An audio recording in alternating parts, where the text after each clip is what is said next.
I was always fascinated with witchcraft from the time I was a kid and discovered that it existed, like it was actually real.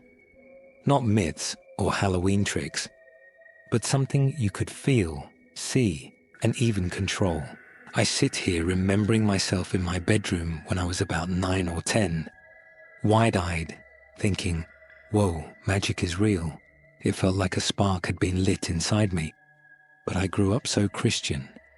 Prayers before bedtime, Sunday night church, the whole shebang. So even saying the word witch felt like I was doing something forbidden. I wanted to do it and know it, but I didn't want God's punishment. So for years, I just kept it to myself, dreaming about it, but never acting on it. That all changed when I started questioning everything. It was overwhelming, going back through everything I'd been taught and challenging it. I had a friend from church, Mia, who was with me every step of the way. She had also wandered away from the faith. And one afternoon, sipping coffee in her tiny apartment, she asked, "So how do you feel about witchcraft now?" I didn't even think twice. "I want to try it," I said. "Maybe when I'm older, out of this house, free to find my own path." She smiled, and her eyes sparkled. "Why wait?" And just like that, she pulled me in. Mia had been experimenting for months. Crystals, herbs, small spells jotted down in a notebook. She taught me how to do it. And then I was in deep, practicing beside her. My parents had no idea. I hid sage bundles under my bed and whispered incantations when they were asleep. It felt right, like I'd found a missing piece of myself. I didn't really know what I was doing, though. I got caught up in witch talk. It was so embarrassing. All the flashy filters, all the spells to make your crush like you. I was stuck on my phone throughout fall 2021, watching goofy rituals while the outside world turned orange and dry. People say that year had weird energy, and I believe it. Everything felt off, intense and shifting, like the air was in motion. I was super stressed out. My witchcraft practice didn't mesh with home life. Mom's Bible verses echoing down the hall. Dad lecturing about staying on the right path. Mia's friends weren't so great either. They were into dark stuff, shadow work, spirit boards, pushing me to go deeper, faster. I learned enough to know witchcraft wasn't devil worship like I'd been told, which was a relief. But my brain, it was chaos. I felt completely unsteady. And then November arrived, and I hit rock bottom. I had been thinking about death, trying to understand it without the Christian ideas I'd grown up with. No heaven, no hell, just what? Nothing? Eternity? It consumed me. I couldn't sleep or eat. For a week, I was a ghost in my own body, lost in anxiety about life. I would just lie in bed staring at the ceiling, heart racing, wondering if I had ruined everything by turning away from God. Mia tried to be there for me, but I needed something real. So I went to my cousin Lena. She was older, laid back, the only family member I could trust halfway. One night, we sat on her porch, the wind cold and biting, and I told her everything, my practice, how it felt like a part of me, how it didn't mix with home. That was my mistake. Lena's face changed when I mentioned witchcraft. She leaned in, whispered, and said, "I've been there." And then she shared her story, and I felt chilled. She had experimented years ago, when she was my age. She'd experimented with something big, something she called a deity. But it wasn't what she expected. It wasn't human, she whispered. Dark, twisted, like a stain you can't wash away. It spoke in my head, drained me dry, my energy, my will. It took me 20 years to break free. Her eyes were big and fearful. Witchcraft is pure darkness. You're playing with fire, and it will destroy you. She tore apart everything I believed in, calling it New Age nonsense and a dangerous trap. By the time she finished, I was shaking. Everything I had been sure of was gone. She convinced me I was wrong, that my path was wrong. So I discarded everything.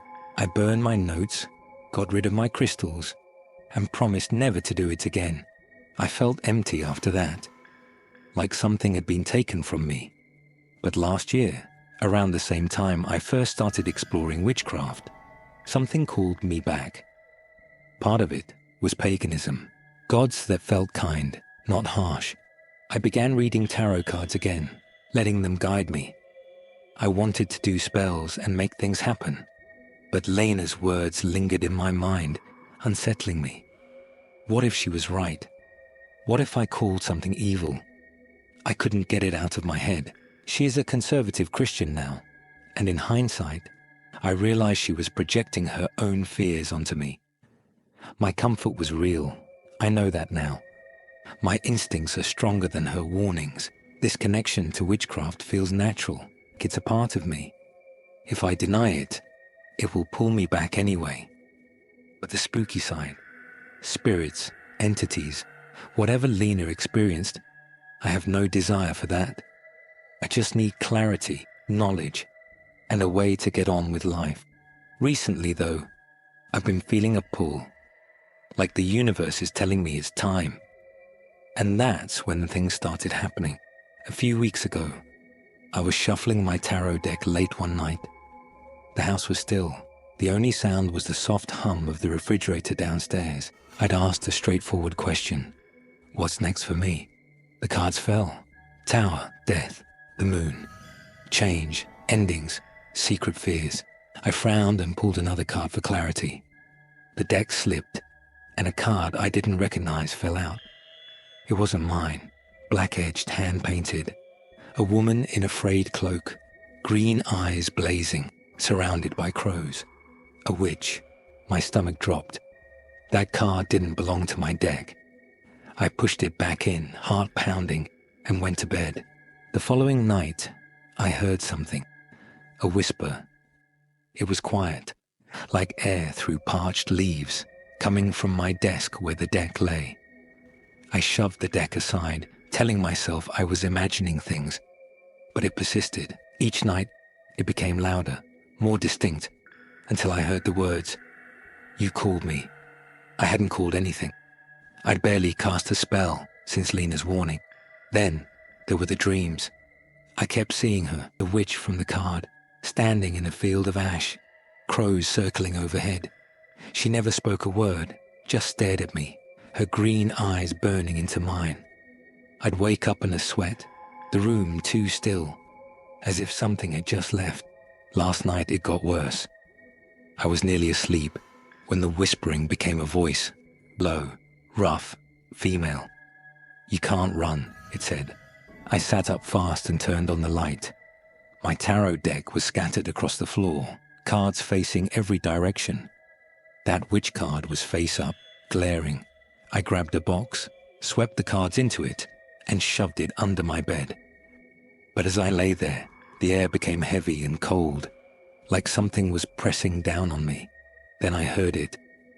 A laugh, sharp and unnatural, right beside my ear. Didn't move. Something brushed against my arm, thin, ice-cold fingers. And for a moment, I was sure I could smell something rotten, faint but unmistakable. I didn't sleep after that. This morning, I woke up with a crow feather on my pillow, cold and glossy black. I have no clue how it got there. My windows were shut, and no birds were inside. I burned it in the sink and watched the ashes scatter, but my hands are still shaking. I think she's here, the witch. Not a god I called upon, but something that found me. Maybe when I first started practicing, maybe when I stopped, Lena warned me to stay away from darkness. But this feels different, older, stronger, and hungry for something. My tarot cards are silent now, but I can't shake the feeling she's waiting, watching, whispering. I want this path. Paganism, witchcraft, all of it. It's mine, not Lena's, not anyone's. But now I'm afraid I've opened a door I don't know how to close. I need answers, protection, spells, something to keep her away. Because last night, when I heard that laugh, I also heard my name. She knows me, and I have no idea what she wants.